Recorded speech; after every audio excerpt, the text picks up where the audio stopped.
सीता मनस्सुगपनोदनवाग्विलासा श्रीरामदूतकृतकृत्यकृतार्थजन्मन् चार्वञ्जना जठरसुक्तिसुमौक्तिकात्मन् श्रीमारुतात्मज विभो तव सुप्रभातम्।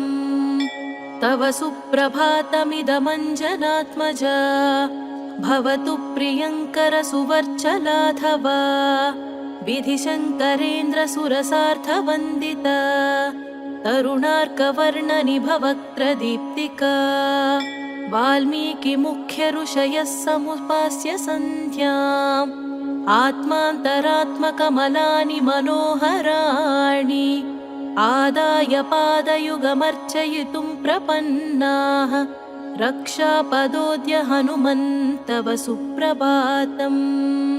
सञ्जीवपर्वतमनेकमहौषधीकम् आनीय लक्ष्मणमधास्म सचेतनं त्वं सञ्जीवयाद्य तव भक्तजनं विमूढम् श्रीमारुतात्मज विभो तव सुप्रभातम्।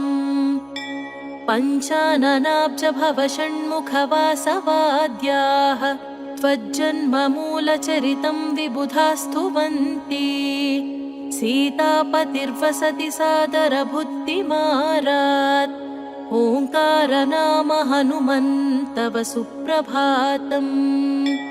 स्वामिन्न शोकवनभञ्जन पाटवन्ते नूनं प्रभञ्जन सुतत्वमभिव्यनक्ति मत्पापभञ्जन कृते त्वरितं प्रसीद श्रीमारुतात्मज विभो तव सुप्रभातम्। शास्त्रोक्तसुस्वरविधा मधुरस्वनेन गायत्यनन्तचरितं तव रामनोऽपि भाषा समग्ररमणीयतयोपपन्नम् श्रीरामदास हनुमन्तव सुप्रभातम्। त्वद्ब्रह्मचर्यमनिशास्खलितं वदन्ति योगासनेषु तव पाटवमद्वितीयम् नक्षत्रमार्गगमनं तव सिद्धिसाक्ष्यम् श्रीमारुतात्मज विभो तव सुप्रभातम्।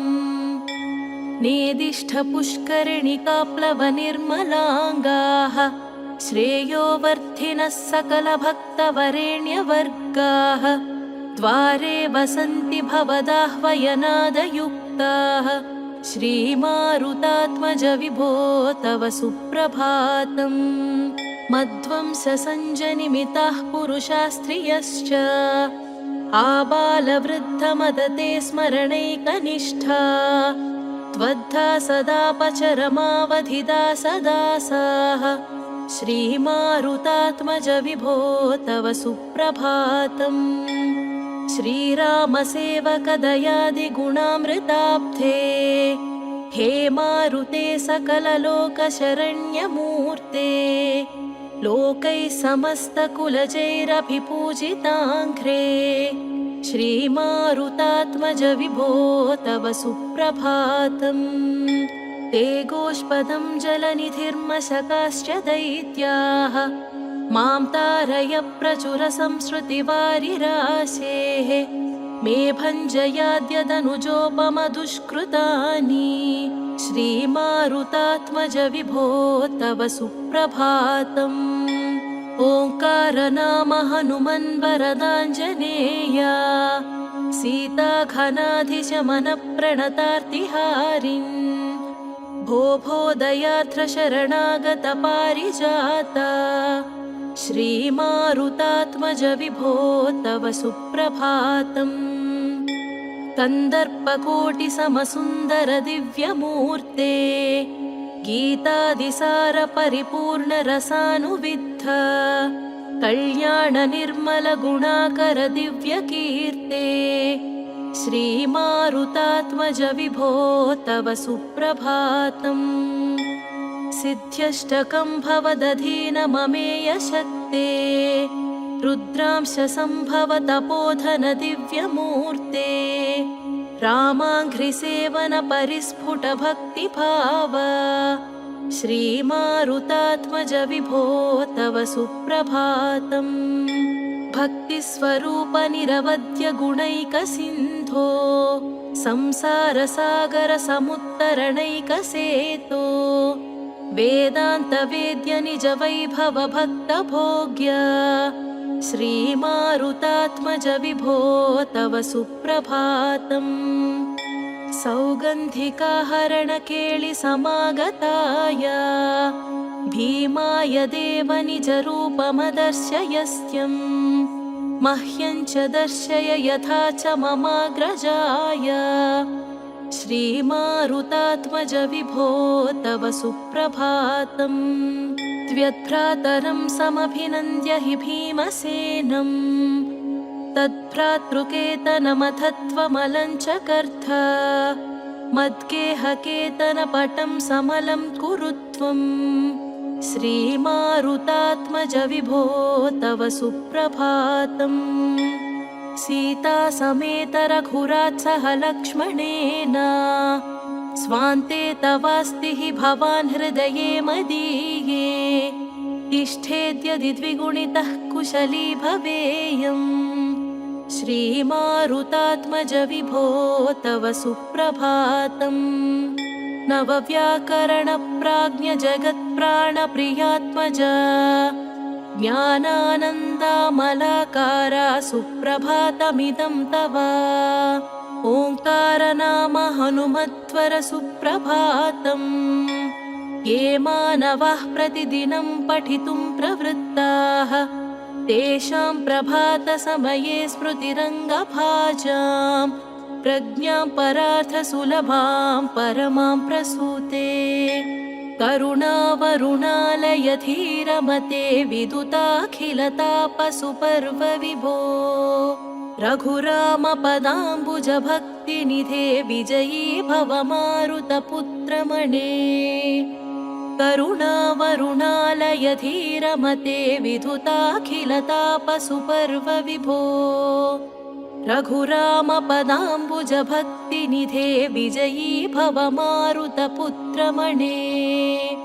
मरुतस्तनयात् सुदुदारमतेर्जनताभिमताधिकदानरतात् परदेवतया कदितान्निगमैः हनुमत्प्रवणो न परं भजते।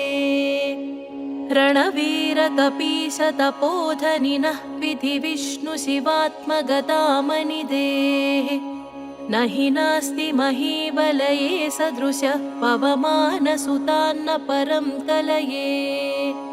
हरिवीरभयङ्कर पापहर रघुरामपदाम्बुजभक्तवर पवमानकुमार कपीश विभो वरदो भवदेव दयाजलधे। पवमानसुतं करुणानिलयं रजनीकरचारुमुकाम्बुरुहम् मदमत्सरताहितकामहरं प्रणमामि विभो परिपालय माम्। सुमुखं सुहृदं सुलभं सुखदं प्रयतं च सुधीरममोघवरम् हनुमन्तमिमं ह्यपहाय परं न कथञ्चन काञ्चन जातु भजे। विना वायुपुत्रं ननाथो ननाथ सदा रामदूतं स्मरामि स्मरामि। विभो मारुते त्वं प्रसीद प्रसीद प्रियं माञ्जनेय प्रयच्छ प्रयच्छ। विना वायुपुत्रं ननाथो ननाथ सदा रामदूतं स्मरामि स्मरामि। विभो मारुते त्वं प्रसीद प्रसीद प्रियं माञ्जनेय प्रयच्छ प्रयच्छ। मनोजवं मारुततुल्यवेगं जितेन्द्रियं बुद्धिमतां वरिष्ठम् वातात्मजं वानरयूथमुख्यं श्रीरामदूतं शिरसा नमामि। योगासनस्थितनिमीलितनेत्रयुग्म निर्निद्रनिश्चल रघुद्वः पादचित्त भव्यैरलं कृततलौ परतत्त्वचिह्नैः ते मारुतेद्य चरणौ शरणं प्रपद्ये। भ्रात्राग्रजेन मम चाप्पलरामनाम्ना मत्स्यामिना गुरुवरेण महोपदेष्ट्रा आत्मोद्धृतिं प्रति यथा विधिदर्शितौ ते देवाञ्जनेयचरणौ शरणं प्रपद्ये वायुपुत्राय भक्ताग्रमस्तकाभरणाङ्घ्रये मङ्गलानां निवासाय आञ्जनेयाय मङ्गलम्।